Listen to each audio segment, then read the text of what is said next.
সুপ্রিয় এইচএসসি শিক্ষার্থীরা, আশা করছি তোমরা সবাই অনেক ভালো আছো। তো সবাইকে বলে রাখি, আমি নাহিদ হাসান মুন্না, তোমাদের সবার প্রিয় বাংলা এ প্লাস বইয়ের লেখক বলছি। আজকে আমরা প্রমোদ চৌধুরীর লেখা সাহিত্যে খেলা এই প্রবন্ধটা নিয়ে আলোচনা করব। আসলে এই সময়ে এই ধরনের প্রবন্ধগুলো খুবই প্রয়োজন। এই এইচএসসিতে পড়া স্টুডেন্টগুলাই কিন্তু দেশের ভবিষ্যৎ। তারাই কিন্তু কিছুদিন পরে নানান কাজে যুক্ত হবে। তো অনেকেই এর মধ্যে সাহিত্য লিখতে পারে, অনেকে লেখালেখির কাজে যুক্ত হতেই পারে, বা অনেকেই আচ্ছা অলরেডি লেখা শুরু করে দিয়েছে। তোমরা যারা আমার ক্লাস করতেছো অনেকেই কবিতা লিখে ফেলেছো, অনেকেই কিছু না কিছু লিখে ফেলেছো। নোট খাতা ডায়েরি অনেকেরই অনেক কিছু আছে। তো এই জন্য এই সময়টাতে আসলে এই ধরনের প্রবন্ধ, এই ধরনের গদ্যগুলো আসলে দেওয়া উচিত, সেটাই করেছে। এর আগেও আমরা এরকম একটা গদ্য পড়েছি, বাঙ্গালার নব্য লেখক দিগের প্রতি নিবেদন। মানে নতুন যারা লিখতে আসতেছে তাদেরকে কি কি পরামর্শ দেওয়া যায় সেটা ওইখানে আলোচনা করা হয়েছিল। আজকেও এই সাহিত্যে খেলা প্রবন্ধেও আসলে সেম টাইপের কথাবার্তা এখানে বলা হয়েছে, সেম কিছু পরামর্শ দেওয়া হয়েছে। সাহিত্য জিনিসটা কি? সাহিত্য মানেই যে আসলে শুধুমাত্র শিক্ষা দান করা নয়, সাহিত্য মানেই যে আসলে কোনো একটা নির্দিষ্ট ব্যক্তিকে খুশি করার জন্য নয়, সাহিত্যর উদ্দেশ্য কি, এই বিষয়গুলো এখানে বোঝানো হয়েছে। আমরা কিন্তু অনেকে যেমন কি করি, কাউকে ভালোবেসে আমাদের প্রেমিকাকে উৎসর্গ করে একটা কবিতা লিখতেছি, বা আমরা সরকারকে বা সরকার প্রধানকে খুশি করার জন্য কিছু লিখতেছি।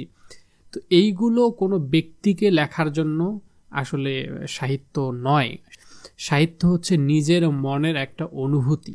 এই অনুভূতিটা কোনো পাঠ্যবস্তুর বিষয়েও আসলে হওয়া উচিত না। যে আমরা যেটা আসলে পড়ি, যেমন বোর্ড বইয়ে যে কবিতাগুলো পড়তেছি, যেখান থেকে আমাদের পরীক্ষা হচ্ছে, প্রশ্ন আসতেছে, এটাও আসলে উচিত না। এখানে লেখক বুঝিয়েছে যে সাহিত্য হচ্ছে নিজের মনের একটা অনুভূতি, নিজের মনের মধ্যে খেলা করার একটা বিষয়, ভালো লাগার বিষয়।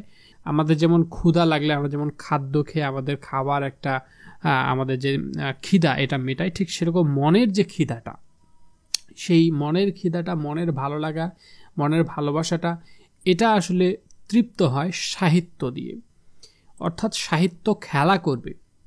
সাহিত্যকে নিয়ে আমি লেখক তার নিজের মতো করে খেলবে, সে এনজয় করবে।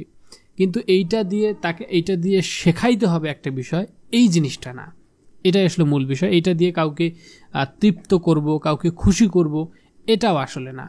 তা আমরা ভালো করে আসলে পড়ি। এখানে প্রতিটা লাইনে আমি পড়ব, ভিডিওটা একটু বড় হবে, বাট প্রতিটা লাইন আমরা জানতে পারবো, বুঝতে পারবো। কারণ আমাদের লাইন টু লাইন জানা উচিত। তা না হলে অনেক সময় এই যে অনুধাবনমূলক প্রশ্ন আসে যে এই লাইনটা দ্বারা কি বুঝিয়েছো। এখন এটা যদি তুমি আমার কথা না শোনো, তাহলে কিন্তু ওই অনুধাবনমূলক প্রশ্নে কিন্তু লিখতে পারবে না। অনেক সময় গ নম্বর প্রশ্নে বা ঘ নম্বর প্রশ্নে বলবে যে না, উদ্দীপকের সাথে এটার কি সম্পর্ক রয়েছে, লেখক যে এই কথাটা বললো এর সাথে কি সম্পর্ক রয়েছে। তো তুমি তো এই কথাটাই ঠিক মতো বোঝো নাই, তাহলে উদ্দীপকের সাথে সাদৃশ্য বৈসাদৃশ্য কেমনে খুঁজবা? পারবা না তো। এই জন্য এইগুলা বুঝতে হয়। শিক্ষক ক্লাসে কি পড়াচ্ছেন এইগুলো মনোযোগ সহকারে পড়তে হয়। অনেকে মনে করে আরে বাংলা আবার কি পড়বো।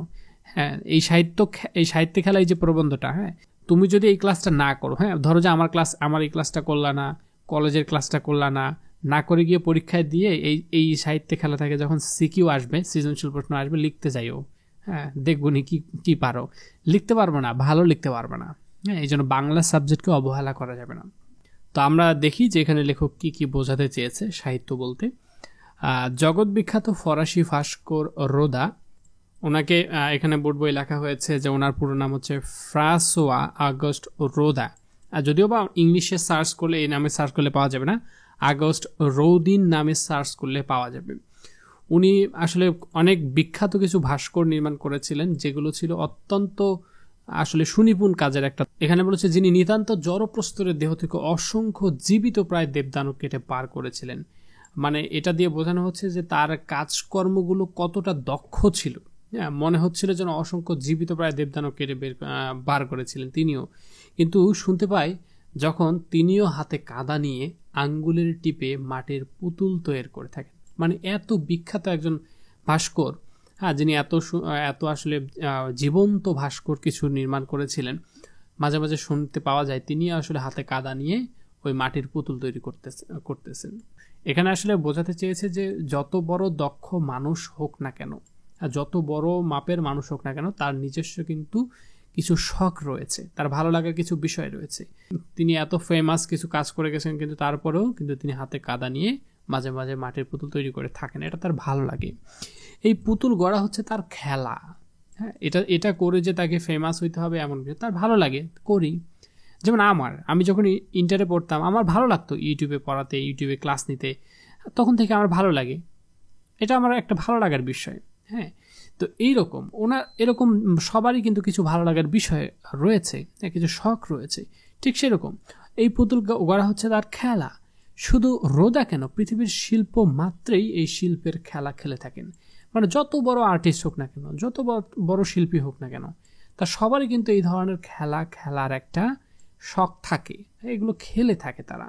যিনি গড়তে জানেন তিনি শিবও করতে পারেন, বাদরও করতে পারেন। শিব শব্দের অর্থ আমরা জানি মহাদেব বা মঙ্গলকারী দেবতা, কিন্তু এখানে আসলে বলা হচ্ছে যে যিনি করতে জানেন, হ্যাঁ, তিনি আসলে ভালো কিছুও করতে পারেন, আবার চাইলে বাদরও কিছু, মানে খারাপ কিছু বা ভালো লাগবে না এরকম মন্দ কিছুও করতে পারেন। আমাদের সঙ্গে বড় বড় শিল্পীদের তফাৎ এইটুকুই যে তাদের হাতে এক করতে আর হয় না। অর্থাৎ বড় বড় শিল্পীরা এই যেমন একই সাথে অনেক বড় বড় কাজও করতে পারে, আবার ছোট ছোট কাজও করতে পারে, তাদের শখের জিনিসও করতে পারে, কিন্তু আমরা চাইলে কিন্তু তাদের মতো বড় বড় কাজগুলো বা ভালো ভালো কাজগুলো করতে পারি না। তো রুদার মতো বিশ্ববিখ্যাত শিল্পী শুধুমাত্র জটিল এবং গভীর ভাস্কর তৈরি করেই থেমে থাকেন না, তিনি কিন্তু মাটির পুতুল বানিয়েও খেলেন। এটি দেখায় সৃজনশীলতা কেবল গুরুতর বা কঠিন কিছু নয়, এটি আনন্দদায়কও হতে পারে। প্রকৃত শিল্পীরা তাদের দক্ষতার মাধ্যমে শিবের মতো মহান সৃষ্টি করতে পারেন, আবার বাদরের মতো সাধারণ জিনিসও তৈরি করতে পারেন। সাধারণ মানুষের তুলনায় বড় শিল্পীদের হাতের কাজ অনন্য এবং তাদের সবকিছুতেই বিশেষ দক্ষতা থাকে। এরপরে লেখক কি বলছে আমরা দেখি। সম্ভবত এই কারণে কলা রাজ্যেও মহাপুরুষদের যা খুশি তাই করবার অধিকার রয়েছে। কলা রাজ্যে বলতে বলা হচ্ছে শিল্পকলার পরিমণ্ডল। তো ইতর শিল্পীদের যে অধিকার নেই, অর্থাৎ কলা রাজ্যে মহাপুরুষগণ কি করবে, যা খুশি তাই করার একটা অধিকার রয়েছে।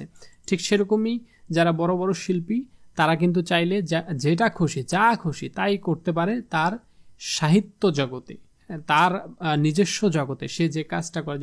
যেমন ভাস্কর নির্মাতার কথা বললো, উনি ভাস্কর নির্মাণে যা খুশি তাই তৈরি করছেন। যিনি সাহিত্য লিখছেন তিনি যা খুশি তাই লিখছেন। এই ইতর শিল্পীদের কিন্তু সেই অধিকার নেই, কারণ এই যারা নিম্নমানের শিল্পী তারা তো আসলে ভালো কাজটাই করতে পারছে না, তারা আবার নিচে পর্যায়ে কিভাবে যাবে। স্বর্গ হতে দেবতারা মাঝে মধ্যে ভূতলে অবতীর্ণ হওয়া থেকে আপত্তি করে না, হ্যাঁ, কিন্তু মর্ত্যবাসীদের পক্ষে রসাতলে গমন করাটা বিশেষ নিন্দনীয়। বলতেছে যে স্বর্গ থেকে যদি হঠাৎ দেবতারা মাঝে মধ্যে মাটিতে নেমে আসে, কেউ কি আপত্তি করবে, কেউ কি বলবে আপনি কেন মাটিতে আসছেন? কিন্তু মর্ত্যবাসী যারা মাটিতে বসবাস করে, মানে পৃথিবীতে যারা বসবাস করে, ওদের পক্ষে কিন্তু রসাতলে গমন করাটা বিশেষ নিন্দনীয়।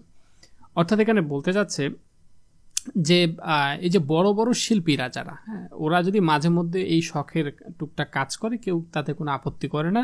কিন্তু আমরা যারা ছোট মানুষ, যারা আসলে ছোট শিল্পী, যারা ওরকম ফেমাস না, আমরা যদি আসলে ওরকম ওই ছোট ছোট শখগুলা করি, তখন কিন্তু আবার বেশ নিন্দনীয় একটা বিষয় হয়ে যাবে। আমাদের পক্ষে ওই রকম রসাতলে গমন করাটা কিন্তু বেশ নিন্দনীয়, কারণ আমাদের কিন্তু স্কিল নাই, তাদের মতো ফেমাস বা ওই রকম এখনো হইতে পারে নাই। তো বিষয়টা হচ্ছে এরকম, যখন গ্রামে একটা ধনী লোক, হ্যাঁ, একটা ধনী লোক যখন ছেঁড়া প্যান্ট পরে, তখন মানুষ ওইটাকেই মনে করে আল্লাহ এটা মনে হয় ফ্যাশন হয়ে গেছে, এখন এটা বোধহয় আধুনিক ফ্যাশন, ছেঁড়া প্যান্ট পরাটাই বোধহয় ফ্যাশন হয়ে গেছে। কিন্তু তুমি যদি ওই ছেঁড়া প্যান্টটা পরো, তখন কিন্তু তোমাকে আবার ফ্যাশন বলবে না, তখন বলবে টাকা নাই, হ্যাঁ অভাবে পড়ছে ছেলেটা। তো বিষয়টা এরকম। অথচ এই কথা অস্বীকার করার জো নেই যে যখন এই জগতে 10টা দিক আছে, তখন সেই সব দিকেই যাতায়াত করার প্রবৃত্তিটি মানুষের পক্ষে স্বাভাবিক। এখানে লেখক বলতে চাচ্ছে, কিন্তু এটা কিন্তু অস্বীকার করার কোনো একটা বিষয় নয় যে জগতে যদি 10টা দিক থাকে তাহলে সব দিকেই যাওয়ার কিন্তু একটা মানুষের সব দিকে যেতে পারবে, সবার কিন্তু একটা অধিকার রয়েছে। সব দিকে মানুষের যাওয়ার প্রতি একটা যে ঝোঁক বা আসক্তি থাকে, হ্যাঁ, এই যে প্রবৃত্তি শব্দ অর্থ হচ্ছে অভিরুচি বা ইচ্ছা বা ঝোঁক, এটা কিন্তু সব মানুষের থাকা একটা স্বাভাবিক বিষয়। তো এখানে বলতে চাচ্ছে বিখ্যাত শিল্পীরা ইচ্ছে মতো করে কাজ করতে পারেন, কারণ সমাজ তাদেরকে শ্রদ্ধার চোখে দেখে। তবে সাধারণ মানুষের ক্ষেত্রে কিন্তু এই স্বাধীনতা সীমিত, যেটা আমি বললাম, তাদের ভিন্ন পথে গেলে কিন্তু সমালোচিত হতে হয়। তো এই জিনিসটাই আসলে এখানে বলতেছে। তারপরে দেখো যে মন উঁচুতে উঠতেও চায়, আবার নিচুতে নামতেও চায়। বরং সত্য কথা বলতে গেলে সাধারণ লোকের মন স্বাভাবিকভাবেই যেখানে আছে তার চারপাশেই ঘুরে বেড়াতে চায়। আমরা যারা সাধারণ মানুষ রয়েছি উঠতেও চায় না, ডুবতেও চায় না। কিন্তু সাধারণ লোককে কি ধর্ম, কি নীতি বা কি কাব্য সকল রাজ্যেই অহরহ ডানায় ভর দিয়ে থাকতেই পরামর্শ দেয়। মানে সাধারণ লোককে কিন্তু ধর্ম, নীতি, কাব্য মানে এই ধরনের নানান ধরনের বিভিন্ন ধরনের পরামর্শ দিয়ে থাকে। একটু উঁচুতে না চড়লে আমরা কিন্তু দর্শক কিংবা শ্রোতা মণ্ডলের নয়ন বা মন আকর্ষণ করতে পারি না। তুমি যদি উঁচুতে না উঠতে পারো তাহলে তোমাদের সমাজে যে দর্শক রয়েছে, মানে তোমার আশেপাশে প্রতিবেশী যারা রয়েছে, তারা কিন্তু তোমাকে দাম দেবে না, তোমার কথা সেরকম তারা গুরুত্ব দিবে না। কারণ তুমি শ্রোতা মণ্ডলের নয়ন বা মন আকর্ষণ করতে পারো নাই। বেদিতে না বসলে আমাদের উপদেশ কেউ মানে না, হ্যাঁ, রঙ্গমঞ্চে না চড়লে আমাদের অভিনয় কেউ দেখে না, আর কাষ্ঠমঞ্চে না দাঁড়ালে আমাদের বক্তৃতা কেউ শোনে না। মানে তুমি যদি ভালো কিছু হও, তুমি যদি সফল হও, তাহলেই না তোমার কথাটা শুনবে। যেমন আমি আমার life story, Nahid 24 life story লিখে সার্চ করলে, ইউটিউবে সার্চ দিলে আমার একটা 1 ঘন্টার লাইফ স্টোরি পেয়ে যাবে। আমার সেখানে অনেক স্ট্রাগলের কথা আছে, কিন্তু শেষ পর্যন্ত আমি গিয়ে একটা আমার বিশ্ববিদ্যালয়ে চান্স পাওয়ার যে এত পরিশ্রমটা, এটা সফল হয়, আমি বিশ্ববিদ্যালয়ে চান্স পেয়েছিলাম। তো এইটা আমি চান্স পাওয়ার পরে এত বড় একটা গল্প বলেছিলাম, তারপরে না মানুষ শুনেছে। কিন্তু যদি আমার এত স্ট্রাগল করার পরও, এত কষ্ট করার পরে যদি আমি চান্স না পেতাম, আমার গল্প কে শুনতো? কেউ শুনতো না। ঠিক সেরকম তুমি যখন কষ্ট করবে, লাইফে সফল হবে, তোমার গল্প সবাই শুনতে চাইবে, তোমার সফলতার গল্প সবাই শুনতে চাইবে। কিন্তু তুমি যতক্ষণ না পর্যন্ত সফল হবে, তার আগে তুমি কি কষ্ট করছো এগুলা কেউ শুনবে না ভাই। এটাই আসলে এখানে মূলত বলতে চেয়েছে, যে মানুষের মন স্বাভাবিকভাবে নিজের পরিচিত আরামের জায়গায় থাকতে চায়। সাধারণ মানুষ কিন্তু খুব বেশি উঁচুতে উঠতে চায় না, আবার খুব বেশি নিচেও নামতে চায় না। ওরা একটা স্টেবল অবস্থায় থাকে, ওরা খুব একটা বড় লোক, খুব অনেক বেশি ধনী হওয়ারও স্বপ্ন দেখে না, আবার নিচেও যেন এটাও আসলে চায় না। তবে সমাজ সবসময় মানুষকে নিজের আরামের এলাকা ছড়িয়ে উচ্চতর লক্ষ্যে পৌঁছানোর জন্য মানুষকে উৎসাহিত করে। তুমি আরো বড় হও, এটা করলে ওটা হবা, এটা করলে ওটা হবা, মানে উৎসাহিত দিবে। হ্যাঁ, কিন্তু সামাজিক বা পেশাগত ক্ষেত্রে স্বীকৃতি পেতে হলে নিজের স্বাভাবিক স্তরের চেয়ে একটু উপরে উঠতে হবে। তুমি যদি মঞ্চে উঠে বক্তব্য না দাও, হ্যাঁ, না দিয়ে তুমিও একই কাতারে, ও একই কাতারে থেকে যদি বক্তব্য দাও, ও কিন্তু শুনবে না। সো ওই উচ্চ আসনে বসে উপদেশ প্রদান করার মাধ্যমে জনসাধারণের মনোযোগ আকর্ষণ করতে পারবে। এটাই আসলে এখানে বলতে চেয়েছি। সুতরাং জনসাধারণের চোখের সম্মুখে থাকবার লোভে আমরাও কিন্তু অগত্যা 24 ঘন্টায় টঙে চড়ে থাকতে চাই। এই যে জনসাধারণের সম্মুখে থাকবো, হ্যাঁ, আমার কথা শুনবে, সম্মুখে থাকবার যে একটা লোভ, তারা সবাই আমার উপদেশ শুনবে, এটার জন্য আমরা কিন্তু 24 ঘন্টা ওই টঙ্গে উপরে উঠে থাকতে চাই, কিন্তু পারি না। থাকতে চাইলেই তো হবে না, পরিশ্রম তো করতে হবে, কাজ করতে হবে, তাই না? অনেকের পক্ষে নিজের আয়ত্তের বহির্ভূত উচ্চ স্থানে উঠবার চেষ্টাটাই মহপতনের কারণ হয়ে দাঁড়ায়। অনেকে ওই যে নিজের যেটা আয়ত্ত, নিজের যেটা সামর্থ্য, ও সামর্থ্যের বাইরে গিয়ে উপরে উঠতে চায়। হ্যাঁ, বেশি উপরে উঠতে গিয়ে কি হয়, অধপতনের কারণ হয়ে যায়। যেমন আমি একটা এক্সাম্পল দিই, যে কিছু কিছু লোক আছে গ্রামে, দেখবা ওর মানে কি আছে, ওর যতটুকু না আছে তার থেকেও বেশি শো অফ করে। হ্যাঁ, মনে করো যে বাড়িতে ঠিকমতো খাইতে পারতেছে না, হ্যাঁ, বাড়িতে খাবার দাবার ঠিকমতো চলতে নেই, অথচ 3-4 লাখ টাকার একটা বাইক কিনে ভো করে বেড়াচ্ছে। মানে তার যে আয়ত্ত, সেই আয়ত্তের বাইরে গিয়ে সে উচ্চ স্থানে উঠে মানে একটা মানুষকে শো অফ করে বেড়াচ্ছে।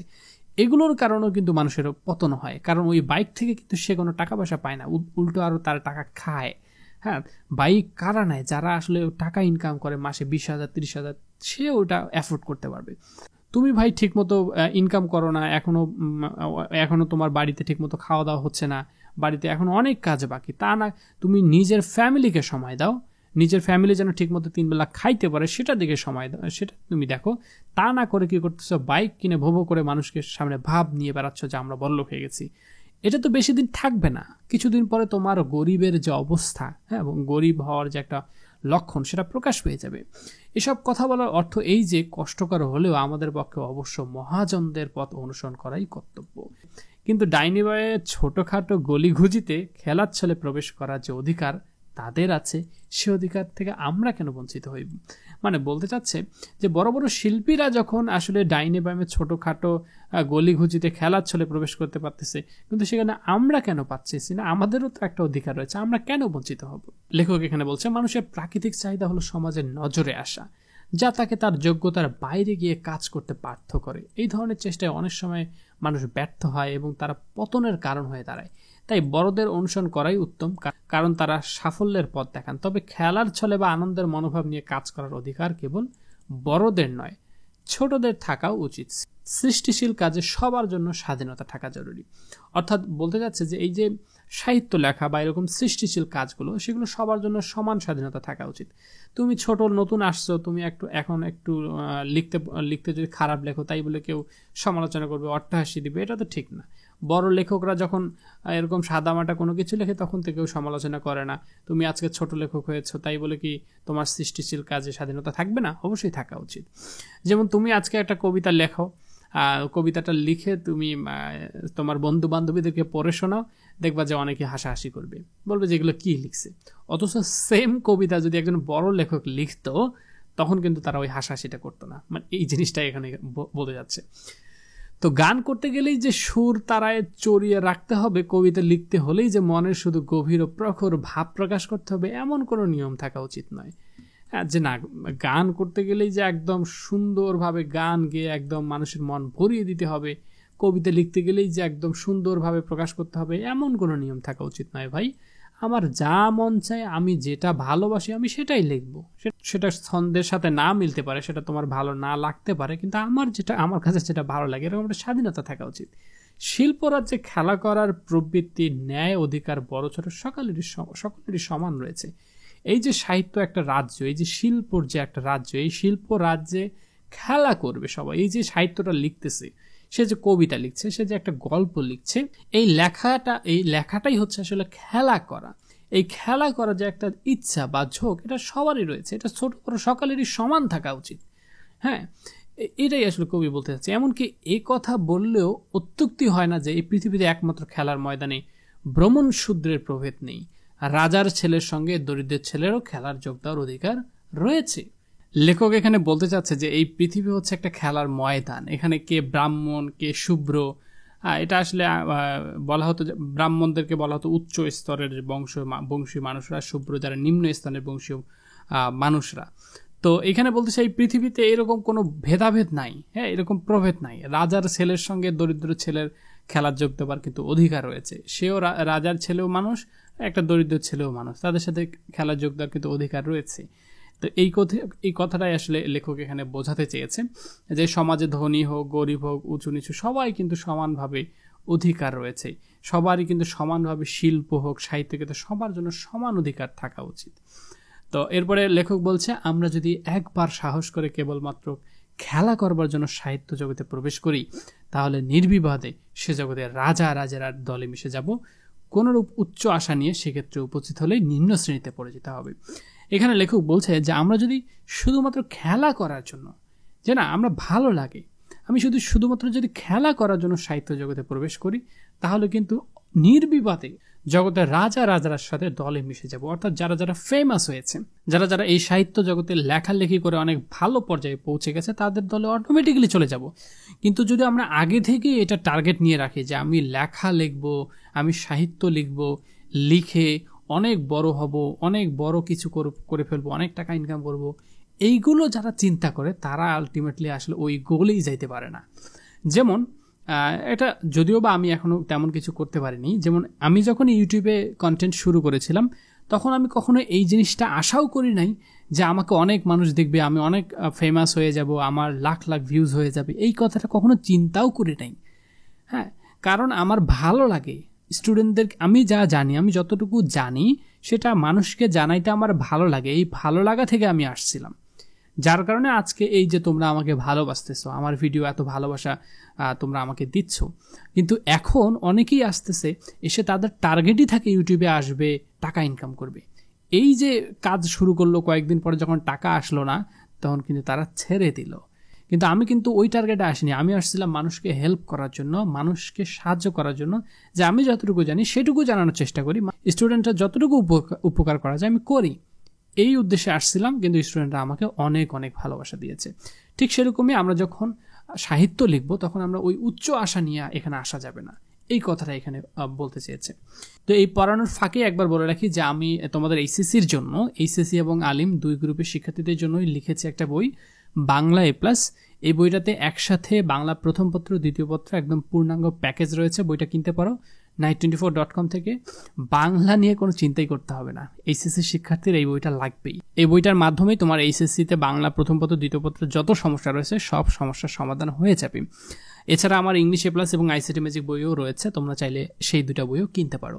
এরপরে লেখক কি বলছে আমরা দেখি, যে লেখকেরাও অবশ্য 10-10-এর কাছে হাততালির প্রত্যাশা রাখেন, বাহবা না ফেলে মনক্ষুণ্ণ হন, কেননা তারা হচ্ছেন যথার্থ সামাজিক জীব, বাদবাকি সকল কেবলমাত্র পারিবারিক জীব। বলছে যে হ্যাঁ, লেখকরাও যে আসলে কিছু চান না বিষয়টা এমন না। হ্যাঁ, ওরা যে টাকা পয়সা চায় না, হ্যাঁ ঠিক আছে, কিন্তু ওরা কিন্তু প্রশংসা চায়। লেখকরা যে লিখছেন, লিখে মানুষ যেন ভালো কিছু বলে, আমরা যেন সাপোর্ট করি, আমরা যেন বাহবা দেই, আমরা যেন তাদেরকে তুচ্ছ তাচ্ছিল্য না করি, না যেন না বলি যে না এগুলো কি লিখছেন, হ্যাঁ এগুলো কি, কিছু ভালো লাগছে না, এইগুলো বলা যাবে না। কারণ উনি ওইটা অনেক কষ্ট করে লিখেছে, তা ওনার কাছে যে জিনিসটা কষ্ট করে লিখেছেন ওইটা আপনার কাছে ভালো না লাগতে পারে, কিন্তু তাকে আমরা ডিমোটিভেট করতে পারি না, তাকে আমরা বাহবা দিতে পারি, হ্যাঁ তাকে আমরা হাততালি দিতে পারি, বা না পেলে অ্যাটলিস্ট সে মনে ক্ষুণ্ণ হয়, তার মনটা কষ্ট পায়, এরকম কোনো কিছু করা যাবে না। কারণ তারা আলটিমেটলি আমাদের মনের একটা খোরাক মেটাচ্ছে, আমাদের মানসিক তৃপ্তি, যেখানে যে জিনিসটা পড়ে আমরা মানসিকভাবে তৃপ্ত হই, সেই খোরাকটা তারা মেটাচ্ছে।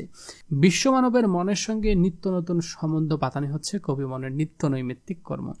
অর্থাৎ বিশ্ব মানুষ যারা রয়েছে, বড় বড় মানুষ রয়েছে, তাদের সঙ্গে নতুন নতুন সম্বন্ধ পাতানি হচ্ছে তাদের প্রতিদিনের কাজকর্ম। এমনকি কবির আপন মনে গোপন কথাটিও গীতি কবিতা বলতে বোঝানো হচ্ছে আত্মভাব প্রদান কবিতা, মানে নিজের ভাব প্রদান কবিতা।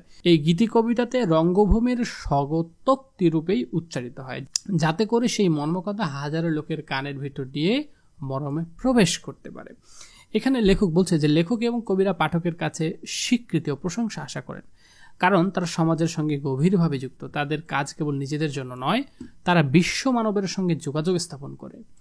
কবিতার নিজের মনে গোপন কথাগুলো গীতি কবিতার মাধ্যমে প্রকাশ করে, যাতে তা সাধারণ মানুষের হৃদয়ে পৌঁছে যায়। অর্থাৎ এখানে বলতে চাচ্ছে যে এই লেখকেরা যে গীতি কবিতা, মানে নিজের অনুভূতিগুলো যে তারা লিখে, এই নিজের অনুভূতিগুলো প্রকাশ করার মাধ্যমে তারা হাজার হাজার লোকের মধ্যে দিয়ে নিজের অনুভূতিগুলোকে পৌঁছে দেয়। হ্যাঁ, আগে তো এরকম, যেমন এখন আমরা চাইলেই আমাদের যে অনুভূতিগুলো এখন আমরা ইন্টারনেটে ছেড়ে দিচ্ছি, ফেসবুকে গিয়ে লাইভ করতেছি, তখন কিন্তু এরকম ছিল না। তখন তারা কি করতো, তাদের মনের যে অনুভূতিগুলো সেগুলো এভাবে সাহিত্যের আকারে প্রকাশ করে সাধারণ মানুষের মাধ্যমে পৌঁছে দিত। ওকে, কিন্তু উচ্চমঞ্চে আরোহণ করে উচ্চ স্বরে উচ্চবাচ্য না করলে জনসাধারণের নয়ন মন আকর্ষণ করা যায় না, এমন কোনো কথা নেই। মানে ওই বড় যখন হয়ে যাবা, উচ্চ মঞ্চে যখন উঠে যাবা, তখন যে উচ্চ স্বরে উচ্চবাচ্য করতে হবে এমন কোনো কথা নাই। হ্যাঁ, এরকম না করেও মানুষের মন জয় করা যায়। সাহিত্য জগতে যাদের খেলা করার প্রবৃত্তি আছে, সাহস আছে, ক্ষমতা রয়েছে, মানুষের নয়ন মন আকর্ষণ করার সুযোগ বিশেষ করে তাদের কপালেই ঘটে। অর্থাৎ সাহিত্য জগতে যারা খেলা করে, সাহিত্য জগতে যারা প্রবেশ করে, তারা ওই উচ্চবাচ্য করা লাগে না তাদের মানুষের সাথে। তারা এমনিতেই তাদের দক্ষতা দিয়ে, তাদের যে লেখনী দিয়ে মানুষের মন আকর্ষণ করে, এবং তাদের এইভাবে আসলে মানুষের মন আকর্ষণ করার একটা বিশেষ সুযোগও রয়েছে। মানুষের যে খেলা দেখতে ভালোবাসে তার পরিচয় তো আমরা এই জড়সমাজেই দেখতে পাই। টাউন হলে বক্তৃতা শুনতে বা কজনই যায়। বলছে টাউন হল, যেখানে আসলে সরকারি অনেক বড় বড় ব্যক্তিরা এখানে বক্তৃতা দেয়, অনেক গুরুত্বপূর্ণ সেখানে কাজ হয়, সেখানে আর কজনই যায়। আর পাশে একটা গড়ের ফুটবল খেলা যখন হয়, সেই ফুটবল খেলা দেখতে কজন যায়, সেখানে দেখবে ফুটবল খেলা অনেক মানুষ সেখানে আছে। মানুষ যে আসলে খেলা দেখতে ভালোবাসে, এটাই আসলে তার একটা গুরুত্বপূর্ণ একটা প্রমাণ যে আমরা একটা জ্ঞানী মানুষ যখন কথা বলবে, বক্তব্য দিবে, তার বক্তব্য কজনে আর শুনে। আর যখন পাশে একটা ফুটবল খেলা হবে তখন দেখবে যে কত মানুষ দেখতেছে। তার মানে মানুষের খেলা দেখার প্রবণতাটা বেশি। ঠিক এরকম মানুষ যে আসলে শুধুমাত্র এই যে ফিজিক্যাল ফুটবল খেলাগুলো দেখতেই যে পছন্দ করে, বিষয়টা এমন না।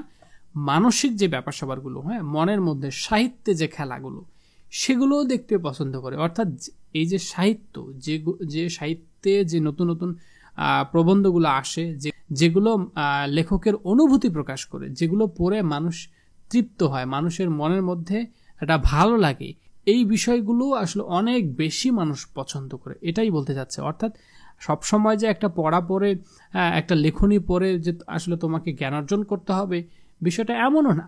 যেমন তোমাকে যদি একটা তথ্য বা ফিজিক্স বা গণিত এরকম কঠিন কঠিন সাবজেক্ট দেওয়া হয়, সেগুলো মনে করো যে কজন আগ্রহের সহিত পড়ে।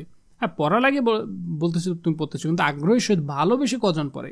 কিন্তু একটা সুন্দর একটা গল্প, একটা লেখনী, দেখবো অনেকেই, বেশিরভাগ মানুষে আগ্রহের সহিত পড়ে, মানে তাকে জোর করে পড়াতে হয় না। এটাই আসলে এখানে বলতে চেয়েছে, যে মানুষের মনোযোগ আকর্ষণ করার জন্য সবসময় উঁচু মঞ্চে বা জোরালো বক্তব্যের প্রয়োজন হয় না। সাহিত্যের জগতে যারা সৃষ্টিশীল খেলায় পারদর্শী, তারা সহজেই মানুষের মন জয় করতে পারে।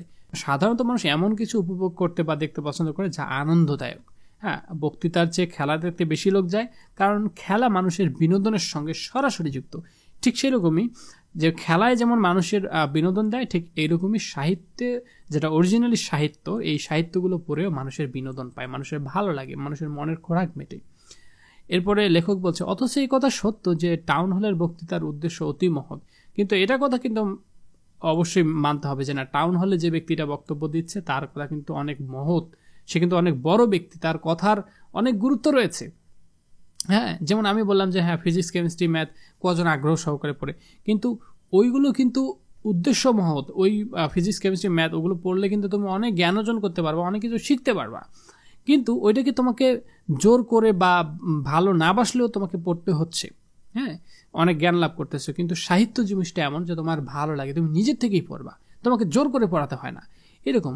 আর গড়ের মাঠে খেলোয়াড়দের ছুটোছুটি দৌড়দৌড়ি আগাগোড়া অর্থ শূন্য। অর্থাৎ যে টাউন হলের লোকটা বক্তব্য দিবে, তার বক্তব্যের একটা গুরুত্ব রয়েছে, কিন্তু যারা মাঠের মধ্যে দৌড়দৌড়ি ছুটোছুটি করবে, ওইটার কিন্তু কোনো গুরুত্ব নেই, এটা উদ্দেশ্যহীন। আসল কথা এই যে মানুষের দেহ মানে সকল প্রকার ক্রিয়ার মধ্যে ক্রিয়া শ্রেষ্ঠ। মানুষের দেহ এবং মনের সকল প্রকার কাজকর্মের মধ্যে এই যে ক্রীড়া যেগুলো আসলে আনন্দ দানের জন্য হয়, সেই কেননা এগুলোই আসলে শ্রেষ্ঠ। এগুলো হচ্ছে উদ্দেশ্যহীন জিনিসগুলোই আসলে মানুষের ভালো লাগে। মানুষের যখন খেলা করে তখন সে এক আনন্দ ব্যতীত অপর কোনো ফলের আকাঙ্ক্ষা করে না। যখন আসলে মানুষ খেলা করে, ওই খেলা করে কি হবে, কত টাকা পাবে, এগুলো সেই হিসাব করে না। সে আসলে যে আনন্দ পাচ্ছে, তার যে ভালো লাগছে, এটাই আসলে সবচেয়ে বড় বিষয়। এর থেকে আর বেশি কিছু লাগে না। ঠিক সেরকমই যখন সাহিত্য লিখবে, সাহিত্য লিখতে গিয়ে এরকম উদ্দেশ্য হওয়া উচিত যে না, আমি জাস্ট ভালো লাগবে, আমি আনন্দ পাবো, কিন্তু এটা করে যে আমার বিশাল কিছু করতে হবে, এরকম কিছু মানে ভাবা যাবে না। বক্তৃতার মতো কাজ মহৎ উদ্দেশ্য হলেও তা অনেক সময় আনন্দদায়ক নয়, তাই মানুষের মনোযোগ কম আকর্ষণ করে। বিপরীতে খেলা উদ্দেশ্যবিহীন এবং অর্থশূন্য হলেও তা নিখাত আনন্দ দেয়, যা মানুষের দেহ ও মনের জন্য অত্যন্ত গুরুত্বপূর্ণ। খেলার মাধ্যমে মানুষ কেবল আনন্দ লাভ করতে চায় বা অন্য কোনো লাভের আশা কিন্তু রাখে না। এরপরে লেখক বলছে, যে খেলার ভিতর আনন্দ নেই কিন্তু উপরি পাওনার আশা আছে, তার নাম খেলা নয়, জুয়া খেলা। মানে যে খেলার ভিতরে আনন্দ নাই, ভালো লাগে না, জোর করে খেলতেছে, কিন্তু উপরি পাওয়া, যে না উপরে কিছু পাবো, টাকা পয়সা পাবো, ওই খেলাটা আসলে খেলা না, ওইটাকে বলে জুয়া খেলা।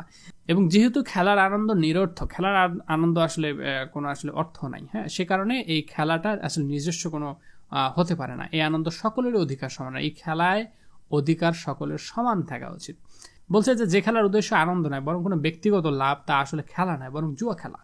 সাহিত্য এবং সৃজনশীলতা হচ্ছে এই ধরনের মন মানসিকতা গ্রহণযোগ্য নয়, যে জুয়া খেলা হবে, ব্যক্তিগত লাভ হবে, এটা আসলে কোনো খেলা নয়। এবং এই খেলাটা সাহিত্য জগতে এটা গ্রহণযোগ্য নয়, কারণ এটি সরস্বতী পূজা বা বিদ্যার সাথে যায় না। খেলা বা সৃষ্টিশীল কাজের আনন্দ নিরর্থক এবং তা কারো ব্যক্তিগত সম্পত্তি হতে পারে না। এই আনন্দ সবার সমান হতে হবে। এই যে সাহিত্য জগতে খেলা, এটা সমান অধিকার সবার থাকতে হবে।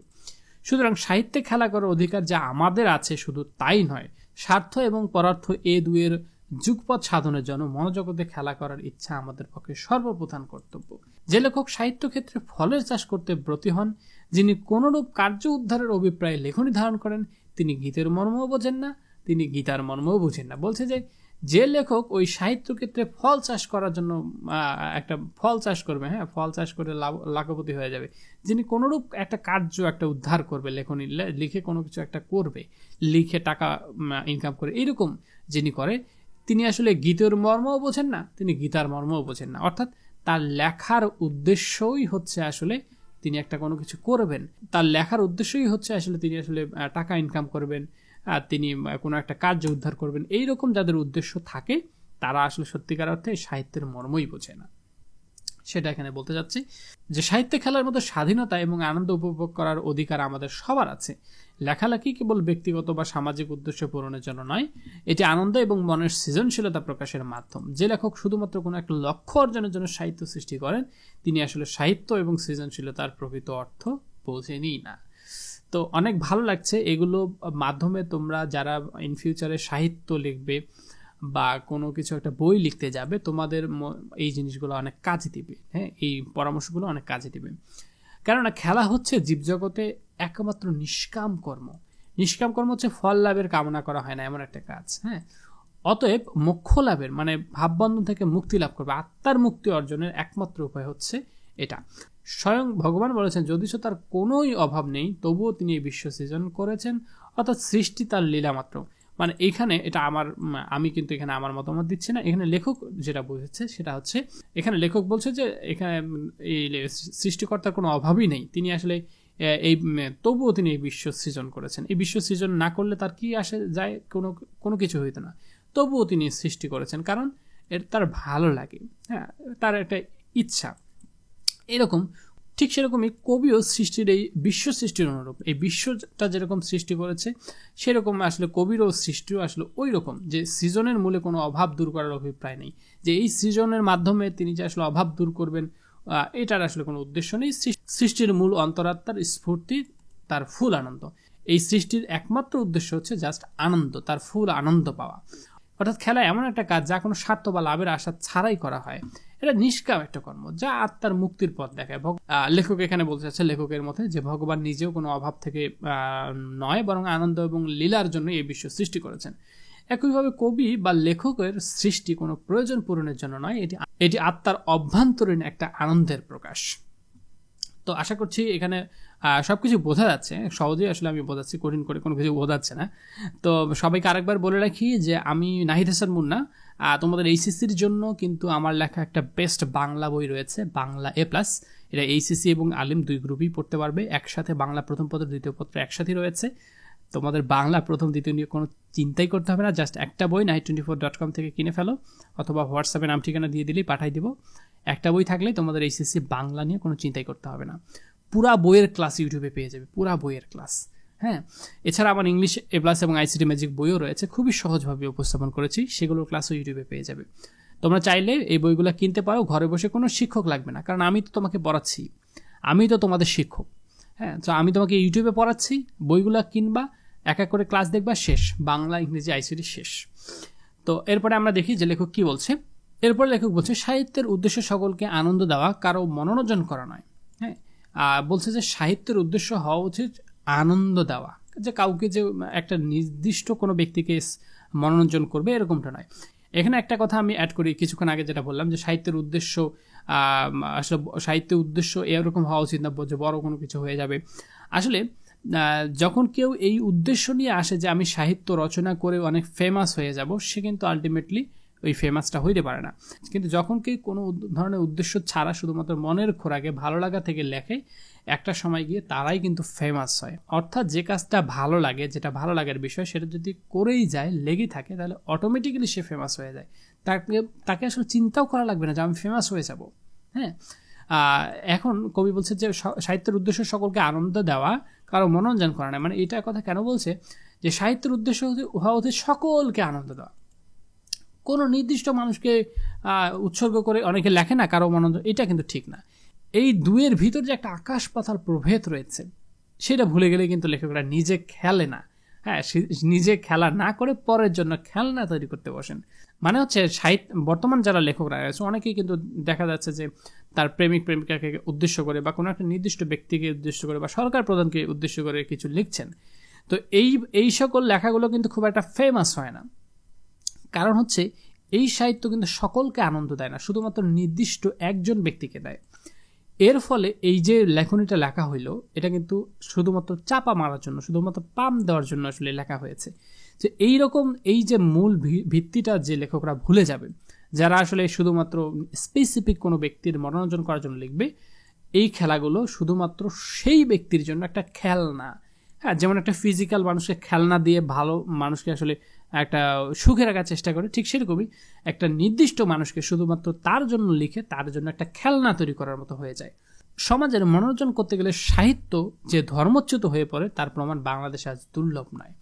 কাব্যের ঝুমঝুমি, বিজ্ঞানের চুষিকাঠি, দর্শনের বেলুন, রাজনীতির রাঙ্গালাঠি, ইতিহাসের ন্যাকড়ার পুতুল, নীতির টিনের ভেপু এবং ধর্মের জয়ডাক, এইসব জিনিসের সাহিত্যে বাজার ছেয়ে গেছে। মানে লেখক এখানে বোঝাতে যাচ্ছে, এখানে আসলে ব্যঙ্গ করে বলতে যাচ্ছে যে বর্তমানে আসলে এত বেশি কাব্য, এই কাব্যের ঝুমঝুমিতে, বিজ্ঞানের চুষিকাঠিতে, হ্যাঁ, দর্শনের বেলুনে, মানে এমন এমন কিছু বিষয়, বিজ্ঞান এমন বিজ্ঞান আসলে লিখেছে, দর্শন এমন লিখেছে, রাজনীতি মানে ভুলভাল তথ্য, ইতিহাস মনে হচ্ছে ন্যাকড়ার পুতুলের মতো, মানে ধর্মের জয়ঢাক, ধর্মের নামে ব্যবসা চলছে, মানে এগুলো নিয়ে আসলে এমন কিছু সাহিত্য বাজারে চলে আসছে যেগুলো আসলে উচিত ছিল না, যেগুলো লেখা উচিত ছিল না। এই জন্য লেখক এগুলোর প্রতিবাদ করেছে যে এইসবে সাহিত্যের বাজার একদম ছেয়ে গেছে। অর্থাৎ লেখক এখানে সাহিত্যের প্রকৃত উদ্দেশ্য এবং তার বিপদগামিতার কথা বলেছেন। সাহিত্যের কাজ মানুষের গভীর আনন্দ দেওয়া, কিন্তু যখন লেখক আসলে শুধুমাত্র স্পেসিফিক একজনের মনোরঞ্জন বা বিনোদন দেওয়ার জন্য লেখেন, তা সাহিত্যে নিজের গুণ বা সত্তা হারিয়ে ফেলে।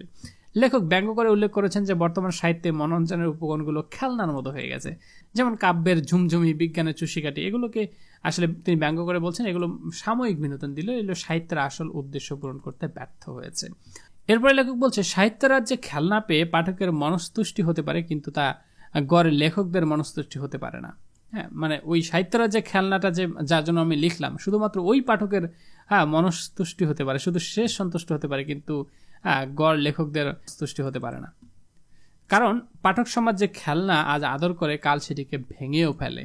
সে প্রাচ্যেই হোক আর পাশ্চাত্যেই হোক, কাশিরই হোক আর জার্মানিরই হোক, দুদিন ধরে তা কারো মনোরঞ্জন করতে পারে না। অর্থাৎ যেটা তুমি যেটা খেলনা বানাইছো, ওই খেলনা কিন্তু যার জন্য লিখছো তারও আসলে 2 দিন পর ভালো লাগবে না। কারণ একটা খেলনা কতদিন আর ভালো লাগে? হ্যাঁ, তোমার বাবা তোমাকে একটা খেলনা কিনে এনে দিল, সেই খেলনা 2 দিন ভালো লাগবে, 3 দিন ভালো লাগবে, এরপরে তার ভালো লাগবে না। সেটাই আসলে এখানে বলতে যাচ্ছে যে লেখক বলছেন পাঠকের মনোরঞ্জন করার জন্য তৈরি সাহিত্য সাময়িক সন্তুষ্টি দিতে পারে, কিন্তু লেখকদের নিজের সৃজনশীল আত্মতৃপ্তি আনে না। কারণ পাঠকের মনোরঞ্জন করার জন্য তৈরি যে জিনিসগুলো, এগুলো বেশি দিন স্থায়ী হয় না। একদিন যা ভালো লাগে তা পরের দিন কিন্তু অপ্রাসঙ্গিক হয়ে পড়ে। এটি সাহিত্যের প্রকৃত গুণ এবং গভীরভাবে হারানোর একটা দৃষ্টান্ত। আমি জানি যে পাঠক সমাজকে আনন্দ দিতে গেলে তারা প্রায়শই বেদনাবোধ করে থাকে, কিন্তু এতে ভয় পাওয়ার কিছু নেই, কেননা কাব্য জগতে যার নাম আনন্দ তার নামই বেদনা। এখানে লেখক বলছে যে পাঠককে সত্যিকারের সাহিত্যিক আনন্দ দিতে গেলে মাঝে মাঝে বেদনার অনুভূতিও আনতে পারে, তবে এটা ভয় পাওয়ার কিছু নেই, কারণ সাহিত্যে আনন্দ এবং বেদনা অভিন্ন। মানে আনন্দও যায়, সাহিত্য যে সবসময় তোমার বিনোদন দেবে এমন না, মাঝে মাঝে বেদনাও দিবে, একই অনুভূতি। গভীর সাহিত্য মানুষের মনকে আলোড়িত করে এবং একই সঙ্গে আনন্দ ও বেদনার মিশ্র অনুভূতি দেয়। এরপরে যে অংশ, এই অংশটুকু আমি দেখাচ্ছি, এটা কেন জানি বোর্ড বইয়ে নাই, মানে এইটুকু অংশ বাদ দেওয়া হয়েছে।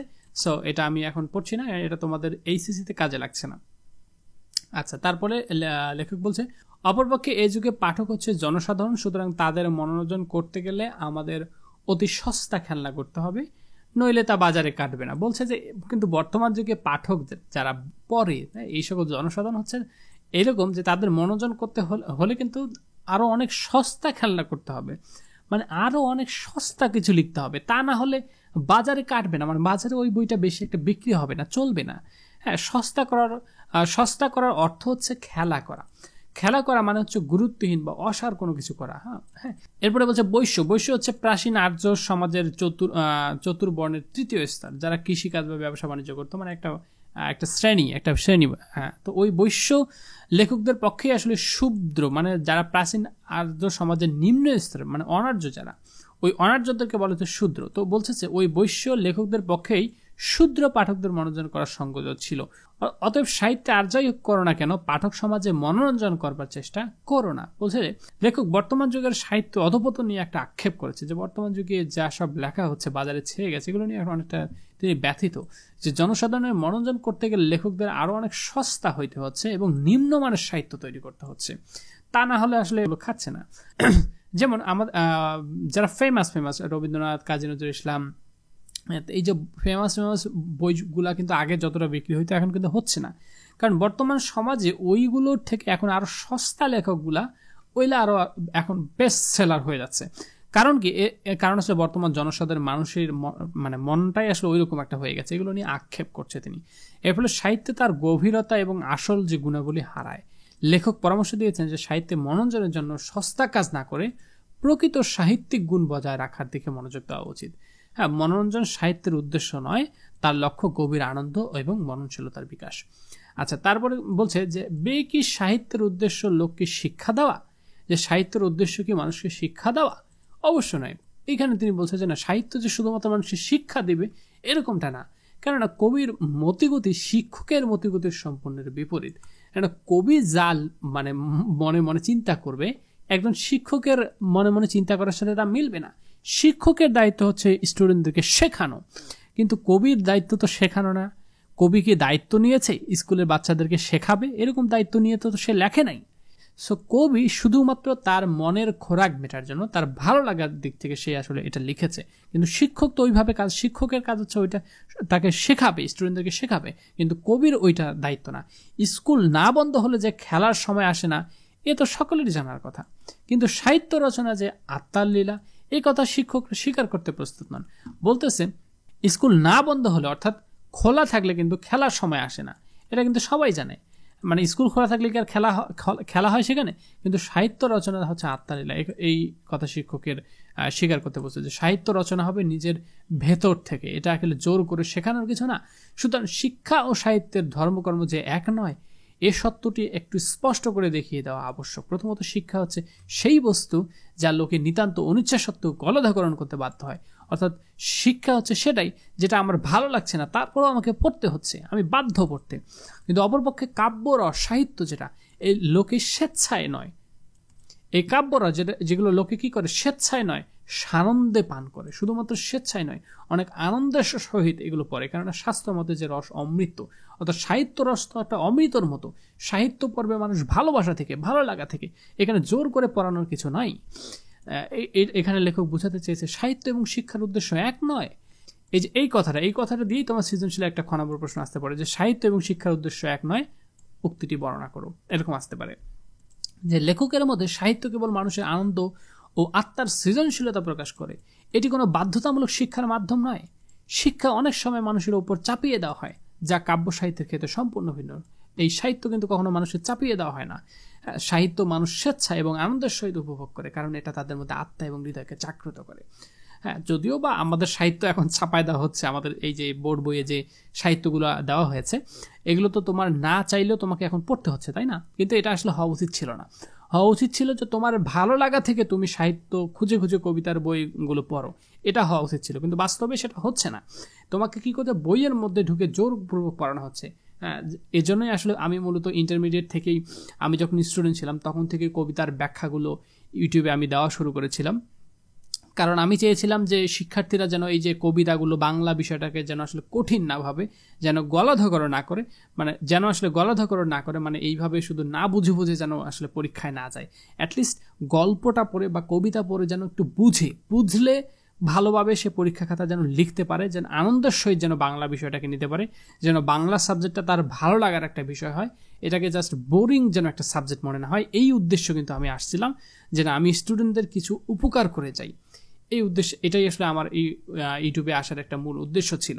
অর্থাৎ সাহিত্যকে মানুষের ভালো লাগতে একটু হেল্প করতে আমি এসেছিলাম।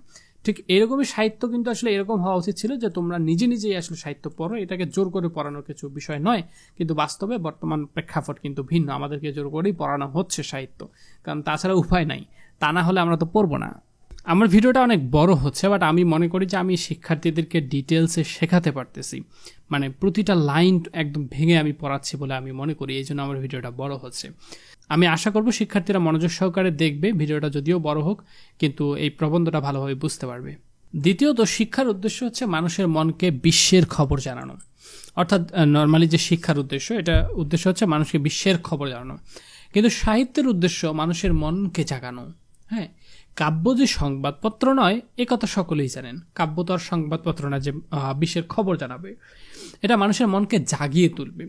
তৃতীয়ত, অপরের মনের অভাব পূর্ণ করার উদ্দেশ্যেই শিক্ষার হস্তে শিক্ষা জন্মলাভ করেছে, কিন্তু কবির নিজের মনের পরিপূর্ণতা হতেই সাহিত্যের উৎপত্তি। অর্থাৎ বলতে যাচ্ছে যে আরেকজনের মনে যে জ্ঞানের অভাব রয়েছে সেটা পূর্ণ করার জন্য শিক্ষকের হস্তে, মানে শিক্ষকরা হাতে ধরে শিক্ষা লাভ করেছেন, কিন্তু কবিরা কিন্তু সেটা করে নাই। কবিদের দায়িত্ব ওটা না, কবিদের হচ্ছে নিজেদের মনের পরিপূর্ণতা হতে তারাই সাহিত্য রচনা করেছেন। অর্থাৎ শিক্ষার কাজ মানুষের জ্ঞান বৃদ্ধি করা, তাতে তথ্য এবং খবর সরবরাহ করা, তবে সাহিত্য বা কাব্যের কাজ মানুষের মনকে জাগ্রত করা, তাকে নতুন চিন্তা বা অনুভূতির দিকে নিয়ে যাওয়া। শিক্ষা মানুষের অভাব পূরণের চেষ্টা করে, আর সাহিত্য আসে কবির নিজের মনের ভরপুরতা থেকে, যা পাঠককে আনন্দ দেয় এবং প্রেরণা যোগায়। সাহিত্যের উদ্দেশ্য যে আনন্দ দান করা, শিক্ষা দান করা নয়। একটা উদাহরণের সাহায্যে তার অকাট্য প্রমাণ দেওয়া যেতে পারে, যেমন বাল্মীকি। এটা হচ্ছে বিখ্যাত একটা প্রাচীন ভারতীয় কবি, আদি কবি হিসেবে পরিচিত। তো আদিতে মুনি ঋষিদের জন্য তিনি রামায়ণ রচনা করেছিলেন, জনগণের জন্য কিন্তু রচনা করেনি। একথা বাহুল্য যে বড় বড় মুনি ঋষি এদের কিঞ্চিত শিক্ষা দেওয়া তার উদ্দেশ্য ছিল না, কিন্তু রামায়ণ শ্রবণ করে মহর্ষিরা যে কত দূর আনন্দ আত্মহারা হয়েছিল তার প্রমাণ কিন্তু কুশলীপকে, মানে অভিনেতাদেরকে আসলে তাদের যত সর্বোচ্চ, এমনকি কৌপিন মানে ল্যাঙ্গট পর্যন্ত পেলা, মানে পাঁচালি বা কীর্তন, একটা গানের আসরে গায়ক গায়িকাকে শ্রোতারা যে পারিশ্রমিক দেয়, তো এগুলোকে বলা হয়, মানে যে টাকাটা দেয় গায়ক গায়িকাকে, সেগুলোকে বলে পেলা। এখানে বলতে যাচ্ছে যে, অর্থাৎ তারা এখানে বলতে চাচ্ছে যে রামায়ণ শ্রবণ করে মহর্ষিরা অনেক আনন্দ পেয়ে তারা আসলে অভিনেতাদেরকে অনেক টাকা পয়সা দিয়েছিলেন। অর্থাৎ বলতে যাচ্ছে যে রামায়ণ কিন্তু শিক্ষার উদ্দেশ্যে লেখা হয়নি, এটা মুনি ঋষিদের আনন্দদায়ক ছিল এবং মুনি ঋষিরা এই কাব্য থেকে আনন্দও পেয়েছিলেন। হ্যাঁ, কুশলীদের সবকিছু তারা দানও করে দিয়েছিলেন। এটা প্রমাণ করে যে সাহিত্যের প্রধান লক্ষ্য কিন্তু আনন্দ দেওয়া, মানে শিক্ষা দেওয়া নয়। তারা ওই যে আনন্দ দিতে পারছিলেন মুনি ঋষিদেরকে, এই জন্য কিন্তু এটা ফেমাস হয়েছিল। কিন্তু যদি শিক্ষা দেওয়ার জন্য উদ্দেশ্যে লেখা হইতো তাহলে কিন্তু এটা ফেমাস হইতো না। রামায়ণ কাব্য হিসেবে যে অমর এবং জনসাধারণ আজও কিন্তু তার শ্রবণ পঠনে আনন্দ উপভোগ করে। এই রামায়ণ তার একমাত্র কারণ হচ্ছে আনন্দের ধর্মই এই যে তার সংক্রামক, মানে আনন্দ এমন একটা জিনিস যে সেটা সংক্রামকের মতো ছড়িয়ে যায়। অপরপক্ষে লাখে একজনও যে যোগ বিশিষ্ট রামায়ণ, মানে যেটা আসলে পরবর্তীতে লেখা হয়েছিল, যেটা ওই রামায়ণের বিষয়গুলোকে থেকে কিছু শিক্ষণীয় বিষয় এখানে অ্যাড করে, মানে শিক্ষণীয় বিষয়গুলোকে এখানে তুলে ধরে যোগ বিশিষ্ট রামায়ণ লেখা হয়েছিল, সেটা কিন্তু ওইটাভাবে ফেমাস হয়নি। যা বস্তুত লোককে শিক্ষা দেবার উদ্দেশ্যে রচিত হয়েছিল তা কিন্তু আনন্দ দেবার জন্য নাই, ওইটা কিন্তু ফেমাস হয় নাই। তো এগুলোই কিন্তু আসলে একটা অকাট্য প্রমাণ যে আসলে সাহিত্য শুধুমাত্র শিক্ষা দেওয়ার উদ্দেশ্যে দিলে সেটা ফেমাস হয় না। আসল কথা এই যে সাহিত্য কোশ্চিনকালেও স্কুল মাস্টারের ভার নেয় নাই, এত দুঃখ করার কোনো কারণ নাই। দুঃখের বিষয় এই যে স্কুল মাস্টারেরা একালে সাহিত্যের ভার নিয়েছে, মানে স্কুল মাস্টারেরা কিন্তু এখন সাহিত্যের ভার নিয়েছে, কারণ সাহিত্যগুলো ওনারাই কিন্তু এখন বাচ্চাদেরকে শেখাচ্ছে, ওটা দায়িত্ব নিয়ে পড়াচ্ছে। কিন্তু বাস্তবে এরকম আসলে হওয়া উচিত ছিল না। হওয়া উচিত ছিল যে স্টুডেন্টরা নিজে ভালো লেগে ভালোবাসা থেকে যেন সাহিত্যটা পড়া উচিত ছিল। এটাই আসলে এখানে লেখক বলতে চাচ্ছে, যে লেখক দৃঢ়ভাবে বলেছেন সাহিত্য কখনো শিক্ষা দায়ভার নেয়নি, এটি গ্রহণ করা উচিতও নয়।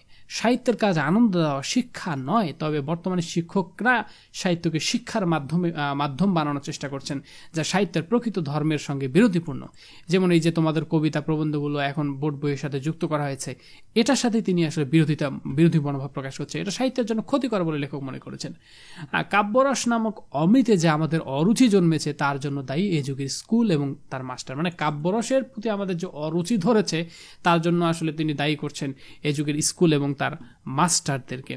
কাব্য পড়বার ও বোঝবার জিনিস, কিন্তু স্কুল মাস্টারের কাজ হচ্ছে তা বই পড়ানো ও বোঝানো। মানে লেখকরা কিন্তু এত উচ্চ মানের লেখক উচ্চ পর্যায়ে চলে গেছে যে তারা আসলে মনে করে থাকে যে কাব্য হচ্ছে বোঝার জিনিস, মানুষ মনের খোরাকে পড়বে, এটা আবার পড়ানোর কি আছে।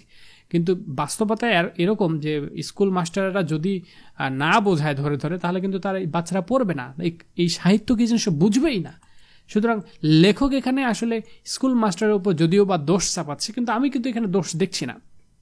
কারণ স্কুল মাস্টাররা আছে বলেই কিন্তু আজকে এই সাহিত্য জিনিস কি, আজকে কবিতা জিনিস কি, এগুলো কিন্তু স্টুডেন্টরা বুঝতেছে। যদি স্কুল মাস্টাররা এইটুকু দায়িত্ব পালন না করতো, আজকালকার বাচ্চারা কিন্তু এটা জোর করে হোক বা এই সাহিত্য পড়তোই না। হ্যাঁ, মানে সাহিত্য কি জিনিস বুঝতোই না। যেমন অনেক অনেক কঠিন কবিতা আছে না, এই কবিতাগুলো বোঝায় দেয় কে? তোমাকে স্কুল মাস্টাররাই তো বোঝায় দেয়, তাই না? কবি এসে তো আর বোঝাই দিয়ে যাচ্ছে না, বা কবিতা লিখে কবিতার ব্যাখ্যা তো আসলে লিখে দিয়ে যায় নাই। হ্যাঁ, ওরা আসলে ওটা ভাবেও নাই যে এটা আবার ব্যাখ্যা করার মতো একটা বিষয়, কিন্তু আমরা এখন ওইটুকুও বুঝতে পারি না। তো এই জন্য উনি হয়তো বা ওনার চিন্তাধারা থেকে লিখেছে, কিন্তু আমার কথা হচ্ছে যে না, স্কুল মাস্টাররাও অনেক ভালো কাজ করছে। লেখক এবং পাঠকের মধ্যে এখন স্কুল মাস্টার দণ্ডায়মান। এই মধ্যস্থতার কৃপায় আমাদের সঙ্গে কবির মনের মিলন দূরে যাক, চার চক্ষুর মিলনও ঘটে না। স্কুল ঘরে আমরা কাব্যের রূপ দেখতে পাই না, শুধু তার গুণ শুনি। টিকা ভাষ্যের প্রসাদে আমরা কাব্য সম্বন্ধে সকল নিগূঢ় তথ্য জানি, কিন্তু সে যে কি বস্তু তা চিনি না। মানে উনি আসলে বোঝাতে যাচ্ছে কি, যে স্কুলে কিন্তু স্কুল মাস্টাররা যেটা পড়ায় সেটা হচ্ছে ওই যে টিকা পড়ায়, মানে অমুক শব্দটার অর্থ কি, এটার সম্বন্ধে কিছু তথ্য পড়ায়। আর যেমন অনেক সময় দেখা যায় যে অমুক গল্পে কয়টা গাছের নাম আছে, কয়টা নদীর নাম আছে, এগুলো পড়ায়। আরে বাবা, সাহিত্যের উদ্দেশ্য এইগুলা, মানে একটা গল্প পড়ে গল্পের মধ্যে কোন কোন মাসের নাম আছে, কয়টা গাছের নাম আছে, কয়টা নদীর নাম আছে, এইগুলা যদি ভাই পড়ায়, তাহলে তো সত্যিকার আসলে স্কুল মাস্টারের তো আর দোষ আছে কি না? এইগুলো যদি পড়ায়, তাহলে তো স্কুল মাস্টারের দোষ আমি দিবই। যেটা হচ্ছে সাহিত্য বা কবিতাটা পড়ে কি বুঝলো, এই জিনিসটা শিক্ষার্থীদেরকে যদি বোঝাই দিতে পারে যে এটার মর্মটা কি, তাহলে আমি বাহবা দিব। কিন্তু তা না করে যদি ওই অধ্যায় থেকে শুধুমাত্র ওই যে টিকা পড়াবে আর ওই যে মুখস্থ বিদ্যার মতো কিছু তথ্য এনে দিবে যে এখানে কি কি আছে এইগুলো মুখস্থ করে এগুলো মুখস্থ করে, তাহলে অবশ্যই ওই শিক্ষকের দোষ আছে, ওই স্কুল মাস্টারের দোষ আছে, এটা আমি বলতে যাচ্ছি। আমাদের শিক্ষকদের প্রসাদে আমাদের এ জ্ঞান লাভ হয়েছে যে পাথুরে কয়লা হীরার সবর্ণ না হলেও সগোত্র, অপরপক্ষে হীরক ও কাচের যমজ হলেও সহোদর নয়। আমাদের শিক্ষকদের প্রসাদে আমাদের এ জ্ঞান লাভ হয়েছে যে পাথুরে কয়লা হীরার সবর্ণ না হলেও সগোত্র, অর্থাৎ বলছে পাথরের মতো কয়লা এবং হীরা একই রকমের বর্ণ না দিলেও এরা কিন্তু সগোত্র, মানে একই গোত্র থেকে এসেছে, মানে বিজ্ঞান থেকে লাভ করেছে। অপরপক্ষে হীরক এবং কাচ যমজ হলেও তারা কিন্তু সহোদর নয়, মানে হীরা এবং কাচ কিন্তু একই রকম জলজল করলেও তারা কিন্তু সহোদর নয়। এখানে তিনি আরও বলেছে যে এর একের জন্ম পৃথিবীর গর্ভে, অপরটি মানুষের হাতে। একজন পৃথিবীর গর্ভে জন্ম নেয়, আর একজন কিন্তু মানুষ হাতে করে। এই হীরা এবং কাচ মানুষের হাতে করে, এবং উভয়ের ভিতরে এক ডাকুমরার সম্বন্ধ ব্যতীত অপর কোনো কিন্তু সম্বন্ধ নেই। অথচ এত জ্ঞান সত্ত্বেও আমরা কিন্তু সাহিত্যে কাচকে হীরা এবং হীরাকে কাচ বলে ভুল করি। মানে আমাদের এত জ্ঞান, এত বৈজ্ঞানিক জ্ঞান, তারপরেও কিন্তু আমরা কি করি, সাহিত্যে এসে কাচকে হীরা মনে করি আর হীরাকে কাচ বলে ভুল করি। এখানে আসলে লেখক বলতে চাচ্ছে যে আমাদের এত বৈজ্ঞানিক জ্ঞান, এত বৈজ্ঞানিক জ্ঞান যে আসলে হীরা কয়লা সবকিছু আমরা উল্টাপাল্টা করে ফেলি। সত্যিকার অর্থে সাহিত্যে কোনটা হীরা এটা আমরা চিনতে ভুল করি। আমরা সত্যিকার অর্থে ফেমাস লেখকের লেখনীগুলো ইগনোর করতেছি, আর যেগুলো যাচ্ছে তাই অবস্থায় লেখা, মানে যেগুলো আসলে মানুষকে জাস্ট সাময়িকভাবে প্ররোচিত করতেছে, ওইগুলাকে নিয়ে বেশি মাতামাতি করতেছি। সেটা আসলে এখানে বলতে চাচ্ছে যে অথচ এত জ্ঞান থাকা সত্ত্বেও আমরা সাহিত্যে কাচকে হীরা আর হীরাকে কাচ বলে নিত্য ভুল করে যাচ্ছি, এবং হীরা ও কয়লাকে এক শ্রেণীভূত করতে তিলমাত্র দ্বিধাবোধ করি না। কেননা ওরূপ করা যে সঙ্গত তার বৈজ্ঞানিক প্রমাণ আমাদের মুখস্থ আছে, কারণ ওই রূপ আমাদের বৈজ্ঞানিকভাবেই তো আমরা শিখে আসছি যে হীরা আর কয়লা এগুলো একই সগোত্রে, একই গোত্র থেকে এসেছে। আমরা তো বৈজ্ঞানিকভাবে শিখি, এখন বিজ্ঞানকে এসে সাহিত্যের সাথে মেলাতে গেলে তো আর হবে না। তো এটা আসলে লেখক এখানে বলতে চাইছে। এরপরে লেখক বলছে সাহিত্য শিক্ষার ভার আর নেয় না, কেননা মনোজগতে শিক্ষকের কাজ হচ্ছে কবির কাজের ঠিক উল্টা। কারণ কবির কাজ হচ্ছে কাব্য সৃষ্টি করা, শিক্ষকের কাজ হচ্ছে প্রথমে তা বধ করা এবং তা পরে সবচ্ছেদ করা, মানে তার মাথা কেটে ফেলা একদম, সব কেটে পরীক্ষা করা। মানে তিনি বলতে চাচ্ছেন কবির কাজ হচ্ছে কাব্য সৃষ্টি করা, আর শিক্ষক সেটা হচ্ছে সেখানে একদম মানে ওই কাব্যটাকে একদম কেটে সেটে একদম অবস্থা যাচ্ছে তাই করে ফেলে, মানে যেটা আসলে করা হয় বা যেটা শিক্ষকরা নর্মালি যেটা করে থাকে। যেটা বললাম যে একটা গল্প বললাম, এই গল্পটা পড়ে লেখক কি বোঝাতে চেয়েছে আমি সেইটা তোমাদেরকে বোঝালাম। এখন অনেকে এসে কি করবে, এই কবিতা থেকে লেখক কোন কোন মাসের কথা বলেছে, কোন কোন গাছের কথা বলেছে, কোন কোন নদীর কথা বলেছে, আবার পরীক্ষাতেও দেখা যায় ওগুলা এসে বসে আছে। পরীক্ষাতে যেগুলো ওগুলো আসে, তাহলে শিক্ষক কেন ওইগুলো আবার বের করবে না, ওগুলো কেন পড়াবে না? মানে আমাদের শিক্ষা ব্যবস্থাও যেমন, আমাদের শিক্ষক তেমন। সেটাই আসলে আমি বলে যাচ্ছি যে শিক্ষকের কাজ হচ্ছে প্রথমত বধ করা, তারপরে তার সবচ্ছেদ করা, এবং ওই উপায়ে তার তথ্য আবিষ্কার করে এবং প্রচার করা। মানে ওখান থেকে আবার কি কি তথ্য আবিষ্কার করে ওগুলো আবার শিক্ষার্থীদেরকে পড়াচ্ছে। কিন্তু এইটা তো হওয়া উচিত ছিল না। হওয়া উচিত ছিল স্টুডেন্টদের ভালোবাসা থেকে তারা এই সাহিত্যগুলো পড়বে, এটা হওয়া উচিত ছিল। এইসব কারণে নির্ভয়ে বলা যেতে পারে যে কারো মনোরঞ্জন করা সাহিত্যের কাজ নয়, কাউকে শিক্ষা দেওয়াও নয়, এবং সাহিত্য কারো ছেলের হাতের খেলনাও নয়, এবং গুরুর হাতের বেতও নয়। অর্থাৎ কবি বলতে যাচ্ছে যে এইসব কারণে আমরা এখন শেষ পর্যন্ত বলতে পারি যে না, সাহিত্য আসলে সত্যি কোনো কারো আসলে মনোরঞ্জন করার জন্য এটা লেখা হয় নাই, কাউকে শিক্ষা দেওয়ার জন্য হয় নাই। সাহিত্য আসলে এমন আবার হাতের ছেলে খেলাও না যে আসলে যা খুশি তাই আমি করে ফেলবো, এটা আসলে গুরুর হাতের বেতও নয় যে আমাদেরকে জোর করে শেখাতে হবে, জোর করে লিখতে হবে, এটাও আসলে এরকম কোনো কিছু না। সাহিত্য হচ্ছে মনের খোরাক, মনের ভালোবাসা, মনের অনুভূতি থেকে আসে। তো লেখক দৃঢ়ভাবে বলেন যে সাহিত্য কখনো মনোরঞ্জনের মাধ্যম নয়, এটা শিক্ষার যন্ত্রও নয়, এটা আনন্দ এবং মানবিক অনুভূতির মুক্ত প্রকাশ। সাহিত্য এমন কিছু নয় যে যা মন চায় তা করে ফেলবা কিংবা জানতেই হবে, লিখতে হবে, এরকম কোনো কিছু নয়। বিচারের সাহায্যে এইমাত্রই প্রমাণ করা যায়, তবে বস্তু যে কি তার জ্ঞান অনুভূতি সাপেক্ষ, তা তর্ক সাপেক্ষ নয়। অর্থাৎ কবি বলতে যাচ্ছে, লেখক বলতে যাচ্ছে যে বিচার এবং যুক্তির মাধ্যমে সাহিত্যের প্রকৃত স্বরূপ পুরোপুরি বোঝা সম্ভব নয়। সাহিত্য এমন একটা বিষয় যে অনুভূতির উপর নির্ভর করে। এটা আসলে যুক্তি দিয়ে এর উপলব্ধি করা সম্ভব হয় না। সাহিত্যে মানবাত্মা খেলা করে এবং সেই খেলার আনন্দ উপভোগ করে। একথা যদি স্পষ্ট না হয় তাহলে কোনো সুদীর্ঘ ব্যাখ্যার দ্বারা তা স্পষ্টতর করা আমার অসাধ্য। মানে কবি এখানে লেখক বলতে চাচ্ছে যে এত কিছু বোঝালাম, এরপরেও যদি না বুঝতে পারেন, যে আসলে সাহিত্য কি জিনিস এটা যদি না বুঝতে পারেন, তাহলে আমি আর বাবা পারবো না, আমার পক্ষে এটা সাধ্য নাই, আমার পক্ষে এটা অসাধ্য হয়ে যাবে। লেখক আসলে এই কথাটাই বলতে চেয়েছে এবং বলছে যে এই সব কথা শুনে আমার জনৈক শিক্ষাভক্ত বন্ধু, মানে এত কথা যখন তার মানে বন্ধুকে বললো, এত কথা যখন বোঝাইলো যে সাহিত্য কি জিনিস, সাহিত্য কি জিনিস, এগুলো যখন বোঝাইলো, এত কথা বলার পরেও তার জনৈক একজন শিক্ষাভক্ত বন্ধু এই সিদ্ধান্তে উপনীত হয়েছেন যে না, সাহিত্য খেলার ছলে শিক্ষা দেয়। মানে উনি বলতে চাচ্ছে যে এত কথা বললো, সাহিত্য যে খেলা মানে শিক্ষা দেওয়ার মতো কোনো কিছু নয়, সাহিত্য কারো মনোরঞ্জন করার জন্য এটা লেখা হয়নি। এত কথা বললো, কথা বলার পরেও আসলে তার একটা শিক্ষাভক্ত বন্ধু আসলে তার কথাটা বুঝতে পারে নাই। কারণ তার এখন বর্তমান সমাজে সবার আসলে এটাই ধারণা যে আসলে পড়াশোনা তো আসলে কোনো না কোনো একটা শিক্ষা দিবে, কোনো আমাকে শেখাবে, এটাই তো আসলে মূল উদ্দেশ্য। এজন্য তার বন্ধু আসলে এখন পর্যন্ত বুঝতে পারে নাই। তার শিক্ষাভক্ত বন্ধু এই সিদ্ধান্তে উপনীত হলেন যে সাহিত্য যেহেতু খেলা করে, তার মানে সাহিত্য বোধহয় খেলার ছলে শিক্ষা দেয়, মানে খেলার মাধ্যমে হয়তো বা শিক্ষা দেয়। তো এই বিষয়টা আসলে এরকম যে এত কিছু বলা হলো, বলার পরে আসলে তার বন্ধুকে বোঝাইতে পারলো না। মানে লেখক একজন শিক্ষাভক্ত বন্ধুর কথা জবাব দিচ্ছেন, যিনি মনে করেন যে না, সাহিত্য যেহেতু শিক্ষাদান করে না, তাহলে হয়তো বা এটা খেলার ছলে শিক্ষা দান সম্পন্ন করে।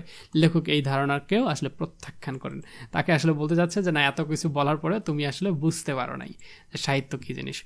তো এই প্রবন্ধটার আশা করছি মূল ভাব তোমরা বুঝতে পারছো যে এই প্রবন্ধে সাহিত্য চর্চার আদর্শ, উদ্দেশ্য সম্পর্কে লেখকের মতামত ও দৃষ্টিভঙ্গির সুস্পষ্ট পরিচয় ফুটে উঠেছে। লেখাটি ঈষৎ সংক্ষেপিত আকারে এখানে মুদ্রিত হয়েছে। প্রমোদ চৌধুরীর মতে সাহিত্যের উদ্দেশ্য হচ্ছে সকলকে আনন্দ দান করা, কারো মনোরঞ্জন করা নয়, সকলকে আনন্দ দান করবে। সমাজের মনোরঞ্জন করতে গেলে আসলে সাহিত্য হয়ে পড়বে স্বধর্মচ্যুত, মানে নিজের ধর্ম থেকে সে বের হয়ে আসবে। অন্যদিকে সাহিত্যের উদ্দেশ্য শিক্ষাদান করাও নয়, কারণ পাঠ্য বিষয়ে মানুষ পরে অনিচ্ছায় এবং বাধ্য হয়ে, পক্ষান্তরে সাহিত্যের রসাদন করে মানুষ স্বেচ্ছায় এবং আনন্দে। তাছাড়া শিক্ষার উদ্দেশ্য জ্ঞানের বিষয়ে জানানো, আর পক্ষান্তরে সাহিত্যের উদ্দেশ্য মানুষের মনে সাড়া জাগানো। লেখকের মতে সাহিত্যের সঙ্গে তুলনা চলে খেলাধুলার। খেলাধুলার যেমন নিছক আনন্দ প্রধান, সাহিত্যেও তাই। খেলাধুলা যেমন আনন্দ ছাড়া অন্য কোনো উদ্দেশ্য নেই, সাহিত্যেও উদ্দেশ্য তেমনই। একমাত্র আনন্দ দান করে হচ্ছে সাহিত্যের উদ্দেশ্য। তা আশা করছি বুঝতে পেরেছ। আমি তোমাদের এইচএসসিদের জন্য একটা সুন্দর একটা বই লিখেছি, বাংলা এ প্লাস। এই বইটার সাথে পরিচয় করিয়ে দেওয়ার জন্য কয়েকবার তোমাদের নামটা বলেছি। তোমরা যারা এইচএসসিতে বাংলা বিষয়ে ভালো করতে চাও অবশ্যই এই বইটা কেনার চেষ্টা করিও। আমার আরও 2টা বই রয়েছে তোমাদের এইচএসসির জন্য, ইংলিশ এ প্লাস এবং আইসিটি ম্যাজিক। 3টা বই একসাথে কেনার চেষ্টা করিও। আশা করছি তোমার এইচএসসির বাংলা, ইংলিশ, আইসিটি নিয়ে আর কোথাও যাইতে হবে না। জাস্ট বই কিনবে এবং ঘরে বসে আমার ক্লাসগুলো করবে, ঘরে বসেই বাংলা, ইংরেজি, আইসিটি শেষ হয়ে যাবে। আমি আশা করব ভালোভাবে বুঝতে পেরেছো। এভাবে তোমরা যদি এইচএসসির সকল ক্লাস আমার করতে চাও অবশ্যই আমার সাথে কানেক্ট থাকিও, আমার ইউটিউব চ্যানেলটা সাবস্ক্রাইব করিও। দেখা হচ্ছে পরবর্তী কোনো ক্লাসে। ততক্ষণ সবাই ভালো থেকো, সুস্থ থাকো। আল্লাহ হাফেজ।